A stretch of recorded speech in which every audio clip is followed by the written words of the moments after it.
And welcome members of the public coming in today. Right, apologies, emergency announcement is the first thing, so I'll read it through. In the event of a fire or other emergency, please exit the building in an orderly manner to the assembly point, which is located in the market car park. The fire exit in this room is indicated by a green fire exit sign. Please do not delay the evacuation by collecting any belongings, and do not use the lift. The premises must not be re-entered until the fire brigade have given the all clear. Please note it is against the law to smoke on these premises, and please also note this meeting will be audio recorded. So thank you very much, members. Right, apologies for... What was that one? Mobiles. Oh, mobiles. Can you make sure your mobiles are either silent or off, please? I read what that said, sorry. Apologies for absence. I don't think there are any. Non-members attending, I think Councillor Shaw is attending, so welcome. And I say welcome members of the public. Pleased to see you here. Right, minutes of the meeting held on the 6th of December. Is it your wish that I sign them as true record? Agreed. Thank you. Any declarations of interest, please? Right, if there are any further declarations that come along during the course of the meeting, please say them then and we'll make sure they're included in the minutes. Right, so item 5 is matters referred to the executive and reports from other committees. We've got a report of the investment board, which is item 5. So we'll go to that one, if we can.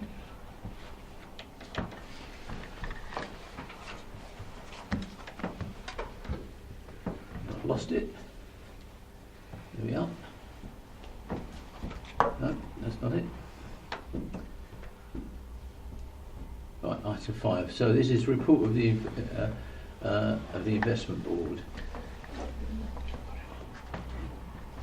Who's taking this one forward? Okay, I'll carry on if I may. Please. I think really there's not an awful lot to say. You've all read the paperwork and all the documents. Really it's a case of if there's any questions that you've got with regards to the paper, and myself and Angela will do our best to answer them. Okay. Members will have seen this with the papers for the investment board that came along late last month. Yeah. Are there any questions?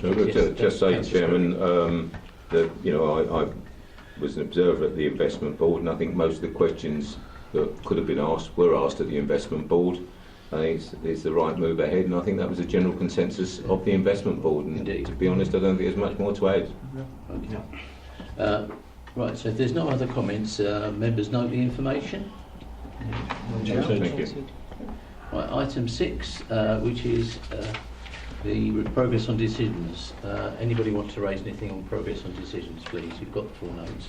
Councillor Ward, please. I don't know if I'm jumping about on this one, but it's on 6.6. Thank you. Community Safety Hub. I just wanted to ask Mike if he would like to expand on that, so we get a bit of clarity on what's happening over there at the moment. Yeah, certainly happy to.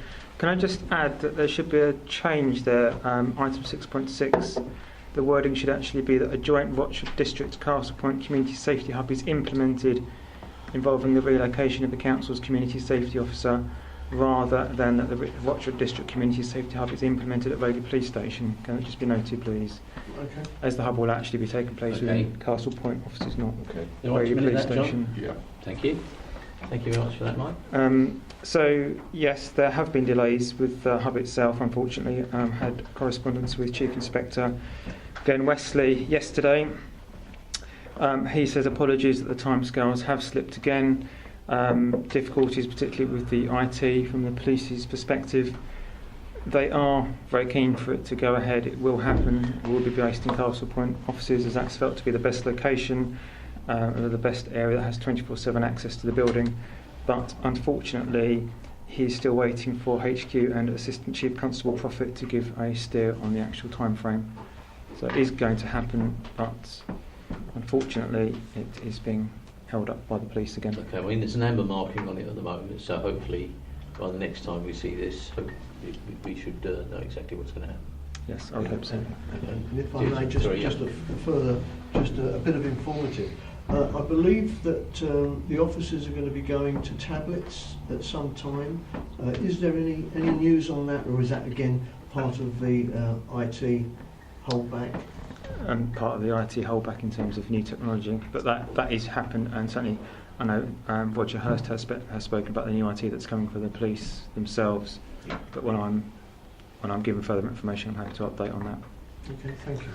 The sooner the better, I think that happens, absolutely. Any other points, members, please? Right, so members note the report. Noted. Right, thank you.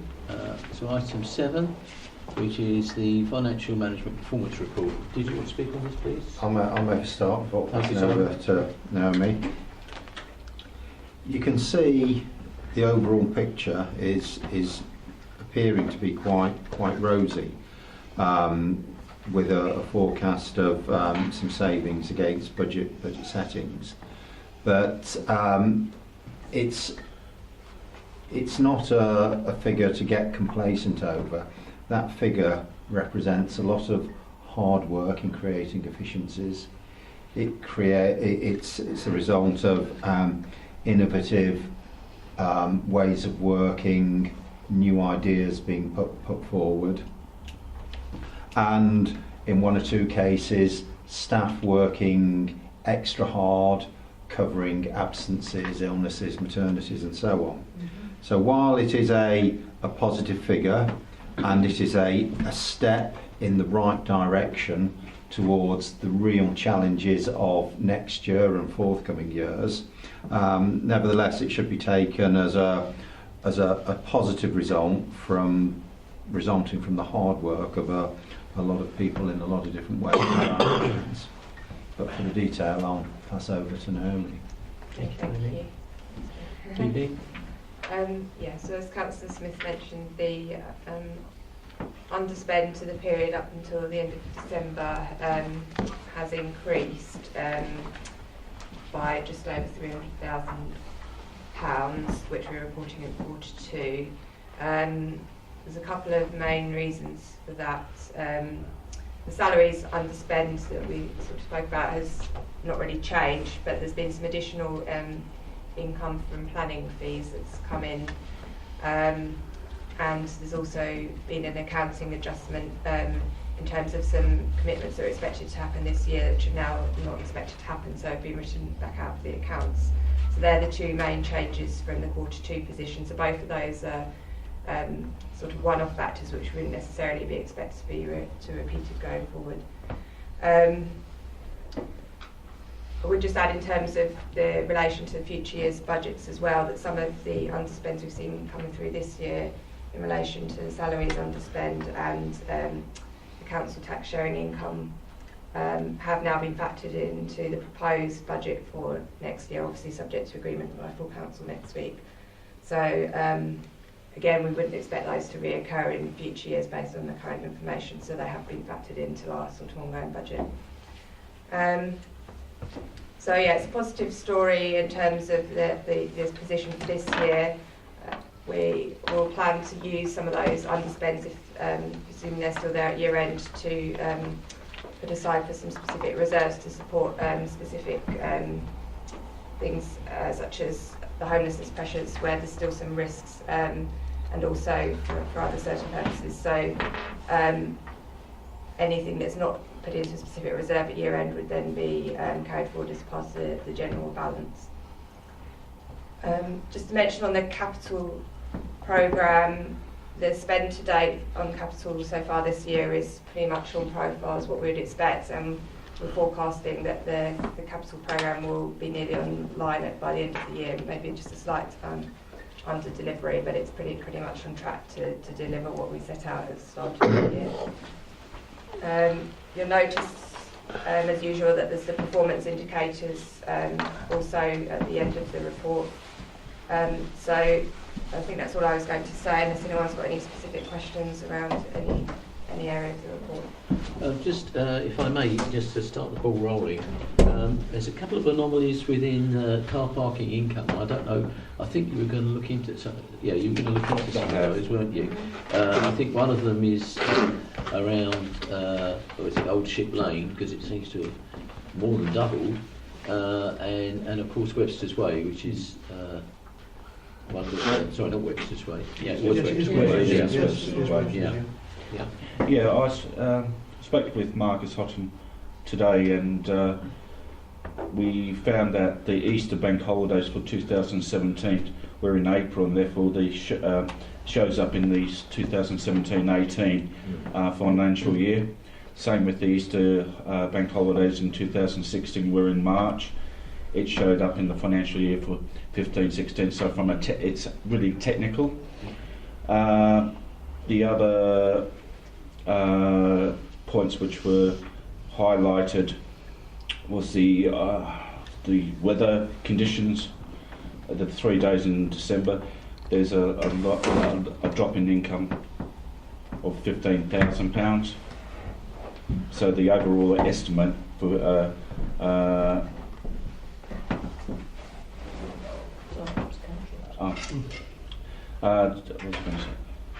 so the overall estimate of £40,000 is assigned to the incremental weather conditions. So I don't think we need to sort of worry about the figures at this point. I think we'd better to actually look at the year-end figures rather than the pro rata. Okay. Yeah. But I think the income is slightly down, but I mean, that's the way of these things. Very often they do change over the year. Well, it was mainly due to the public holidays and putting into the new financial year. Okay. Thank you very much. Any other questions, please, on the report? As I say, it's extremely heartening to see the overall financial position that we've managed to achieve this year against targets. Hopefully that will be sustained in the last quarter, which we shall see. But to be what we're talking about, a variance there of 644,000 in our favour against a budget position of just over 9 million, I think it is, isn't it? So that's, as a ratio, that's pretty good. That is good. As long as we're not selling ourselves short on anything, and I know that we're doing that. I think there's recently been a staff survey as well. We look forward to the results of that too, just to make sure that we're actually running a good service and that the staff are generally happy with the staffing levels that we have. I mean, they'll never be really happy because we do try and sweat them a little bit, if you like, like anybody would, because it's public money we're looking at this. No, those results will be coming through shortly. Okay. Nikki has had the report, Sean's seen the report, and Angela's seen the report. Councillor Spirit. Yeah, thank you, Chairman. We had our bi-monthly meeting with Suez today, and I think it's reasonable to report that it's in both parties' interest to try and improve on the efficiencies of the contract, both from our point of view and Suez. We're all working in the same direction. We have a common aim and a common goal. And I think, hopefully over the next few months you will see an improvement in both efficiency, cleanliness and the way that Suez are operating in conjunction with us. And congratulations, by the way. I think we're countrywide, we're number 2, aren't we? 0.1% behind the next one. Yeah. We've got number 1. It wasn't the usual culprit. It was somebody from, is it Blackburn, somewhere like that? Yeah. Yeah. So that's an interesting one. But I mean, it's fantastic. I think our staff do a great job, and so does Suez on that. But I think the main people who do the work on that, we've got to recognise are the public, because they're the ones who actually do the sorting, do the recycling, and actually take part in what we do. And the enthusiasm there is fantastic. I think the thing is, Chairman, that we almost take it for granted. I mean, we've been in the top 5 for I don't know how many years now, and probably since we introduced and it. it's accepted as the norm. Yes. The bigger issue that we've had is with new people moving into the area to educate them as to how the system works. But once they get the hang of it, it's fine. It works. Ian and then Simon, please. Yeah, it's just a comment really. It's just going to show that we're sort of actually showing outstanding fiscal management, on behalf of our residents. Where we're going forward and being able to show these type of figures and the way we manage continuous services and the various things that we're doing at the moment. I think it's very, very good. Thank you very much. Yeah, I totally agree. Chairman, you did mention it's public money, and I think it's worth just formally noting that we know this is public money, and the prudence and care that we take in managing our budget and managing this council is very important, and this is a result of that. Absolutely, yes, wouldn't disagree with that at all. Are there any other questions anybody wants on this one? So thank you, Naomi, for that. Simon? Right, so we note the revenue and budget capital position and key revenue financial indicators. Is that agreed? Agreed. Thank you. So now to item 8.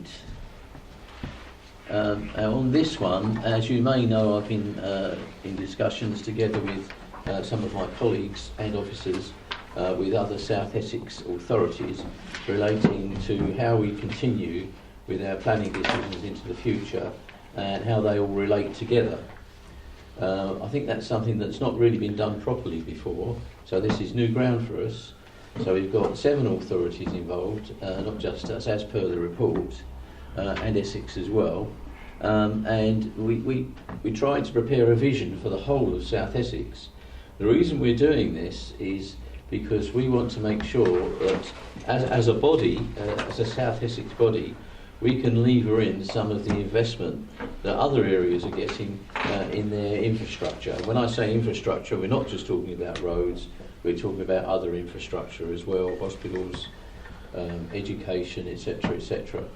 And all of the authorities are involved in this, all are speaking as one, and we meet regularly to discuss it.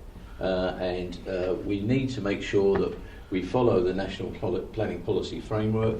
We have authorities that are struggling with their local plans, and this will also assist those authorities, which there are 3 within the South Essex, to make sure that they can sort of square that circle, if you like, taking it forward.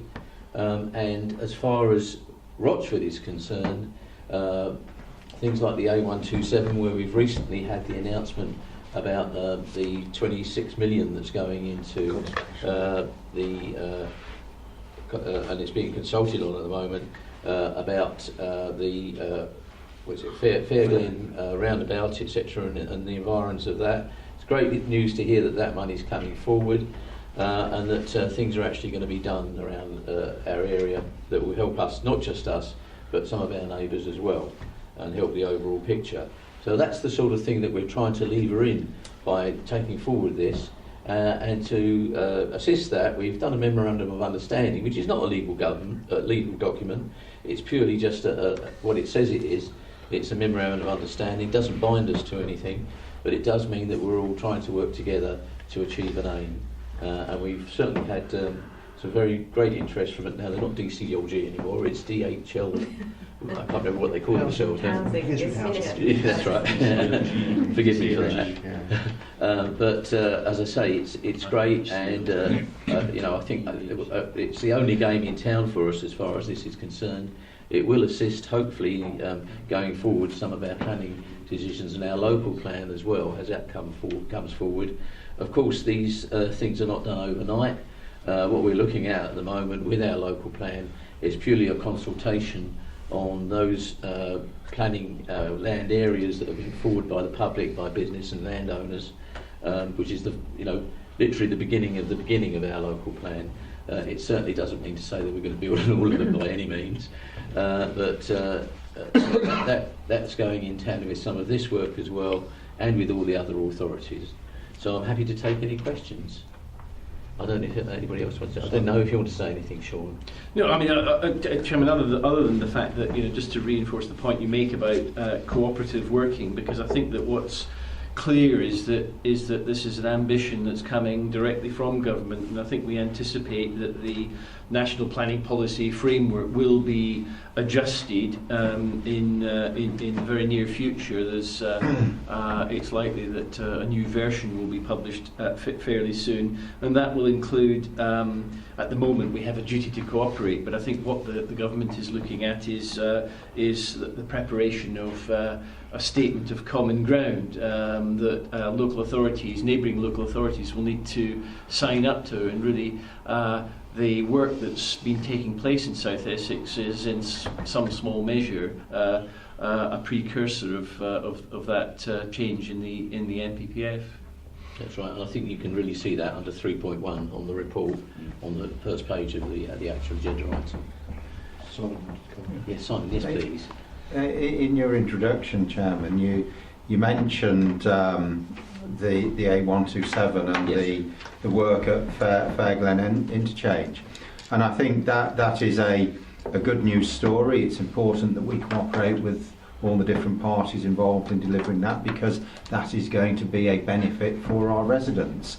And I think the cooperation and clarity that this understanding will give will perhaps help stop some of the silly political games that some people have been playing to intimidate our residents by threatening things like congestion charging on the A127, which is wholly untrue.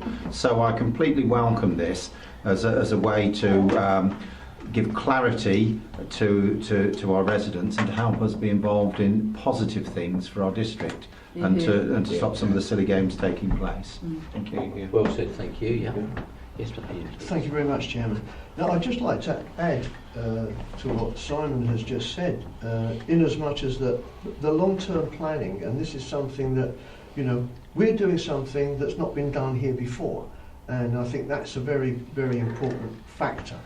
But what we're actually trying to do is to give confidence and reassurance to, you know, investors, to residents of what the future can be. Because I think a long-term view is something that no one's really looked at. We are now looking at that to give reassurance for developers, for everybody, and investment coming in, especially for health, well-being, skills, and all those things that we need within our area. And most importantly, as you said right at the very beginning, a vast amount of infrastructure, not just roads, but sewerage, water, broadband, everything. Agreed. And I think some of this work will actually make sure that that's fulfilled Yes, I think so. in excess of what it is planned at the moment. To act as a local plan in isolation is all very well, but of course people travel outside our borders, and that's what we've got to look at. And it's about cooperation between authorities, and of course not forgetting Essex County Council is absolute paramount in that.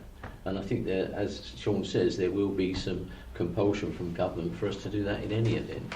But as I say, these aren't plans that are going to come overnight. These are long-term plans. We're looking at 2050, not 2020.